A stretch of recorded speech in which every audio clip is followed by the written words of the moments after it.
Live from WTVO Rockford and your home team. Eyewitness News at 6 starts now. One of the biggest names in social media opens a multi-million-dollar center in the state line. We're inside Meta's new DeKalb Data Hub. A Rockford nonprofit unveils its new look. Organizers say the renovations will make the center a better learning environment for club members. And national suicide rates hit an all-time high. Experts share what age groups are most vulnerable. Good evening, I'm Mimi Murphy. And I'm Eric Wilson. The next time you log into your favorite social media platform, that could have a state line tech connection. Our Blake Dietz was at Meta's DeKalb Data Center for its opening day. And Blake, the center's already been a huge boost to the city and residents. Yeah, Mimi. Facebook's parent company Meta has over 20 data centers throughout America. Their latest one came online today in DeKalb. I spoke with the city's mayor about how the center's benefits go beyond new jobs. 2, 3.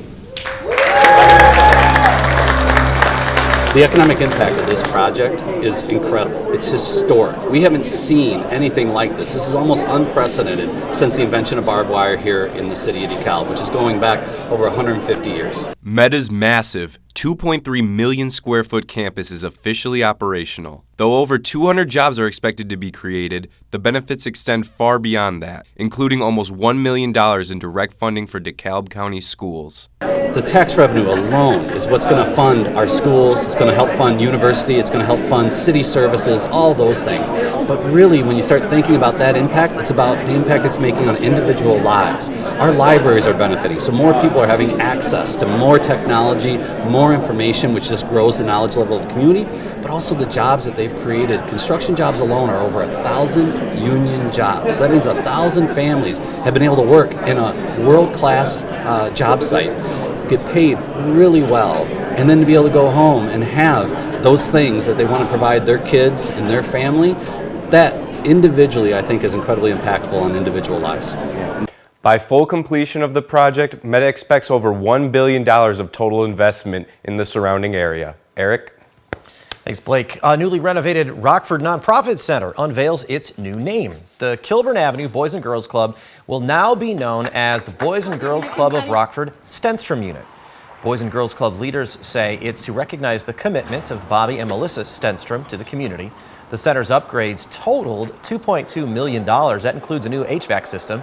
The facility was built in 1958. Club executives plan more renovations. The group's president and CEO says it's important to provide club members with a safe and comfortable place to learn.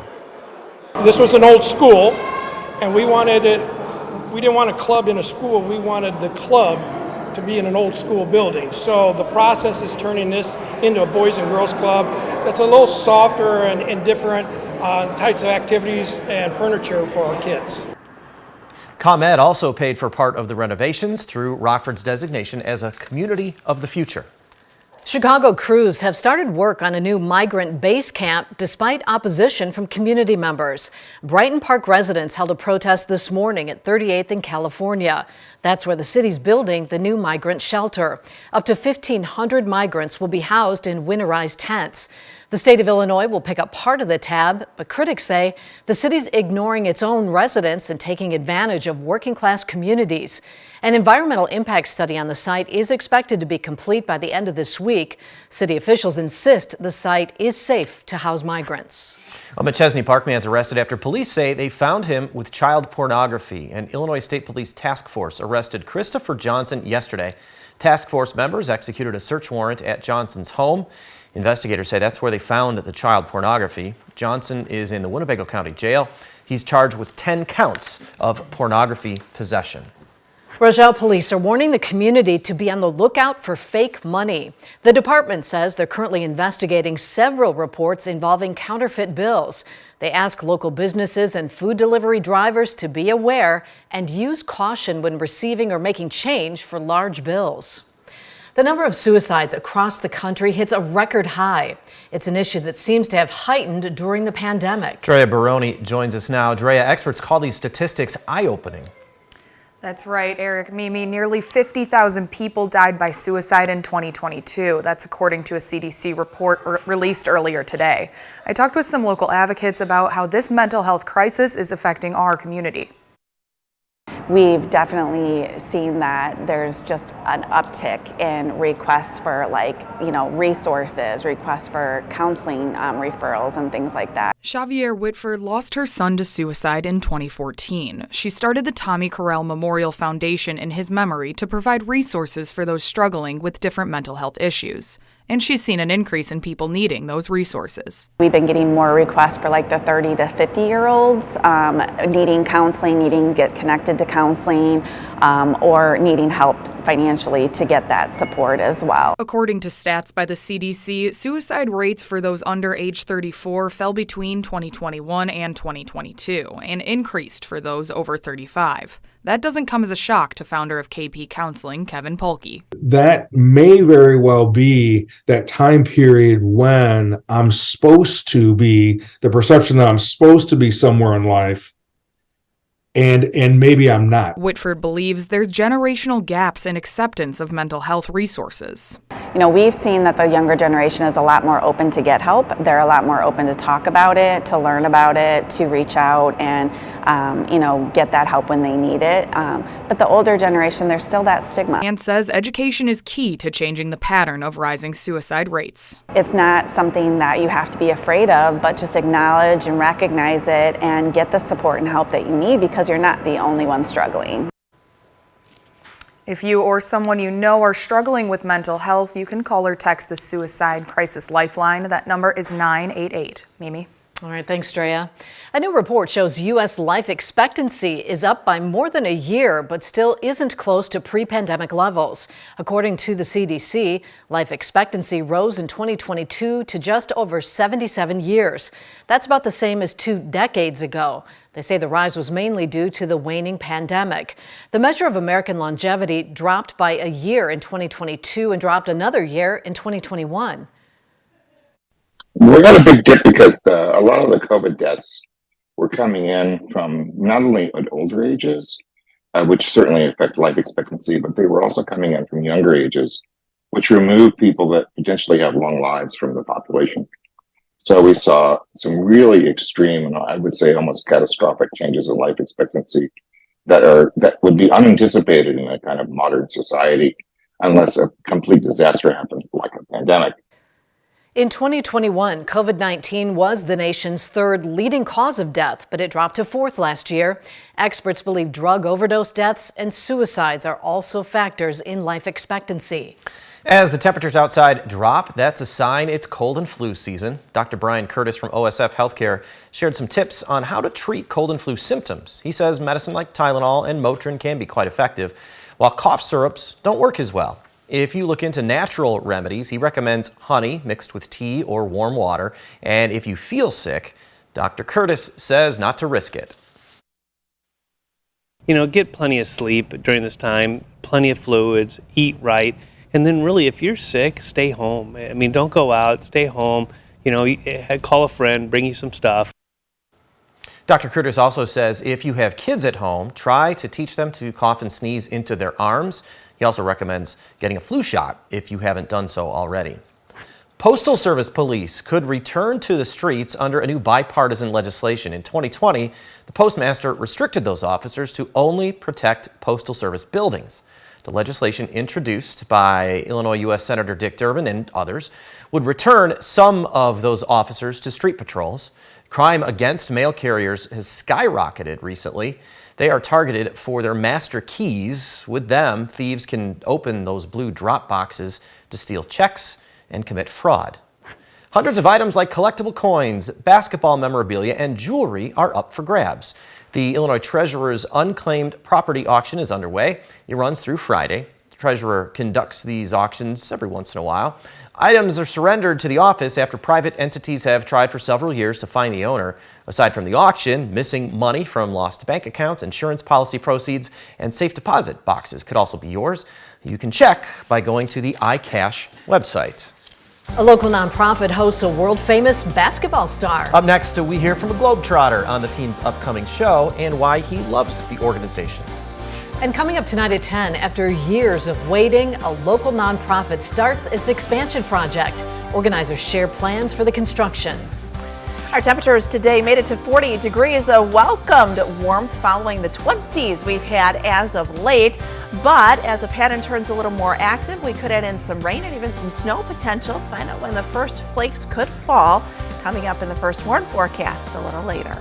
You're watching Eyewitness News, your home team with Eric Wilson, Mimi Murphy, Scott Leber, and Chief Meteorologist Candace King.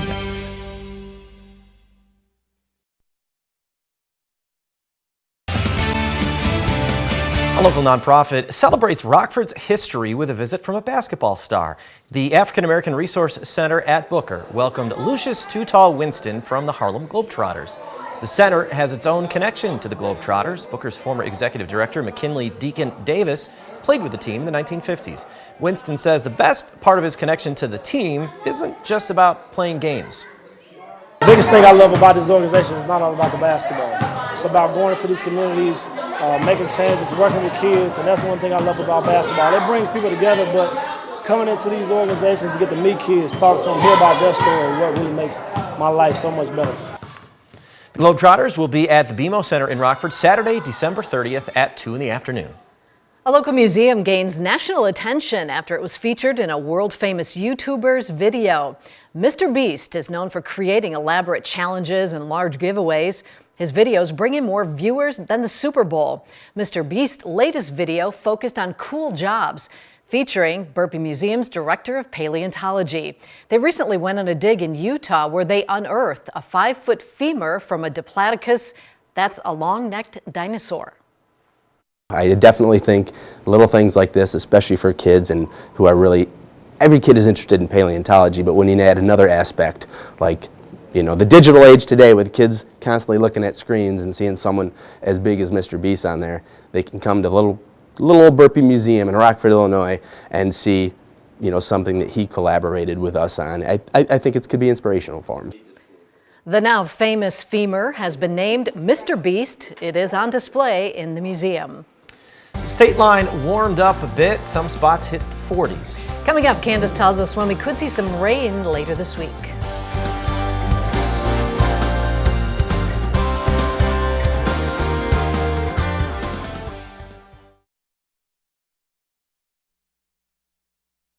Now, your first warn weather forecast from Chief Meteorologist Candace King. Well, we go from colder temperatures the last couple of days to numbers climbing back up close to 40 to a little more of an active pattern here over the next couple of days. This will lead to several chances for some precipitation, some of which will also include that threat for some snow, even accumulating snowfall here as we look into the weekend. We still have some snow on the ground, although a little bit of that has melted away as we had some sunshine out there this afternoon. A live look with our SkyTrack camera out in Rochelle looking off to the northwest. We've got a mostly clear sky, and those skies will stay clear here as we go through the night tonight, and that could actually lead to the potential for a little patchy fog here through the overnight hours. 28 degrees our temperature in Rochelle, DeKalb 32 now in Rockford, 33 in Freeport. When you factor in the wind though, wind chills are down in the 20s, so there is still a little bit of a chill out there. 26 degrees, that's where we'll head for the night tonight as our winds are light from the south and southwest at about 5 to 10 miles per hour. Tomorrow we are back up near 44 for the afternoon. We'll see some sunshine early on,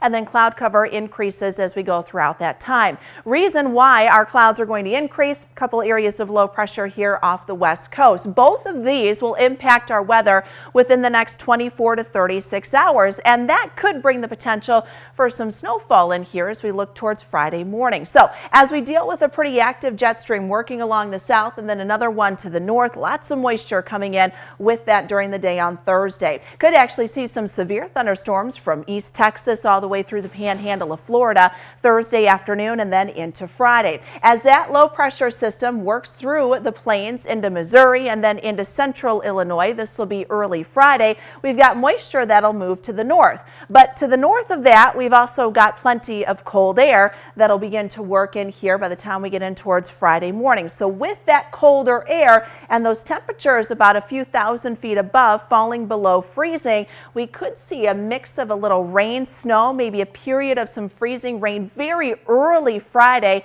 and then the potential for just a plain old wet, slushy snow coming down shortly after sunrise on Friday. That one system moves out. We've got another one that could move in there Friday night and then into Saturday. So the potential for some accumulating snowfall has gone up here from what it was yesterday.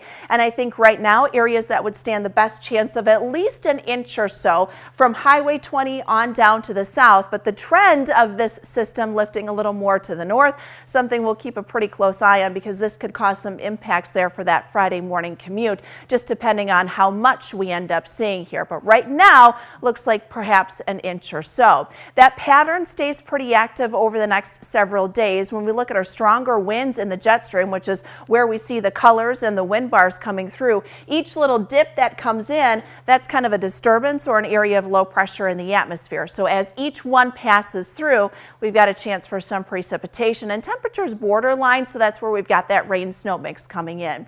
So when we put all of this together on Futurecast, you see an increase in cloud cover. Again, I think that may be some haze and fog developing here. We'll see some sunshine as our winds continue from the southwest. Clouds are on the increase. All of Thursday going to stay dry. It won't be until late Thursday night and then early Friday. Notice this is 4 o'clock Friday morning that we start to see that rain move in, and most likely it will start off in the liquid form. But as temperatures drop a little and we start to get that cooler air to work in, the leading edge of this is where we would see that rain snow mix or even just a period of wet snow coming down there by about sunrise Friday morning, and that would work up close to the Wisconsin-Illinois state line. That'll move out mid to late morning. We get a little bit of a break, and then that second system moving in once we get into Friday evening. So looking at the 7-day forecast, we see numbers 44 on Thursday, down to 39 on Friday. Same thing on Saturday too.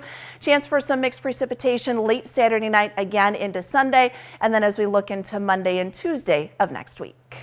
That is a lot warmer than we've been used to the last few days. Much better. Thanks, Candace. Wisconsin next with sports. Nick 10 boys basketball teams are ready to tip off conference play tonight. Scott will fill us in on the matchups. And Aaron Rodgers takes another major step in his comeback with the Jets.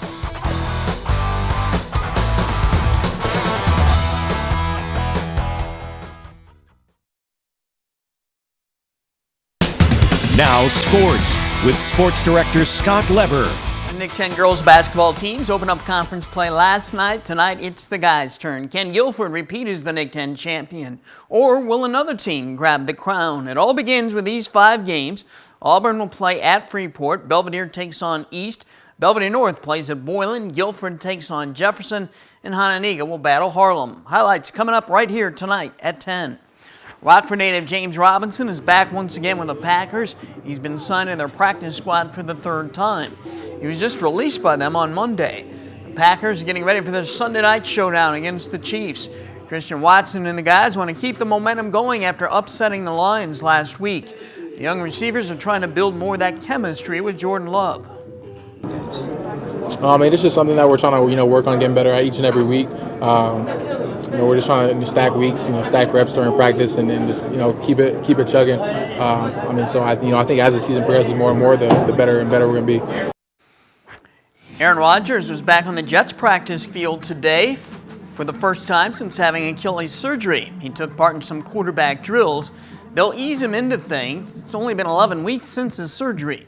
Whether or not he'll play at any point this season is unknown. Part of that will depend on if the Jets still have a shot at the playoffs. Rodgers will turn 40 on Saturday. Well, the talent-rich Rock Valley College men's bowling program has landed another top recruit, one of the best ever to come out of the 815. Hononegah's senior Charlie Hunt has signed with RVC. He's done some remarkable things on the lanes. This past summer, he was the boys' singles national champion at the U.S. High School Bowling Championships. And last season as a junior, Hunt was the Nick 10's MVP. His .243 average was the highest in the conference. Hunt now joins the Rock Valley men's program that has won 3 straight NJCAA national championships. I think they're one of the underrated teams around here, but they're really, really great. A lot of former kids from this school going there. A big national team, just won their second in a row, and I want to go in, probably win a 3rd one in a row with them or 4th one, whatever it is. But I'm ready to go on and get some big tournaments with them, and especially with former teammates of mine. Rock Valley is going to be loaded again. We'll be right back.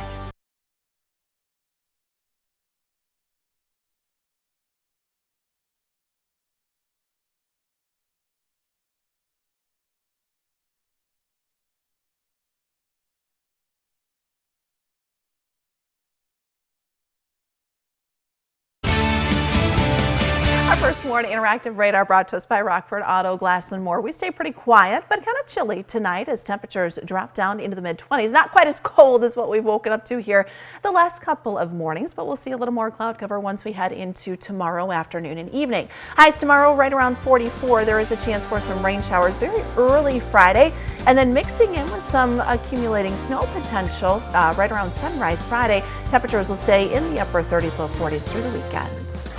Thanks, Candace. And thanks for watching. Have a good evening. Stay safe.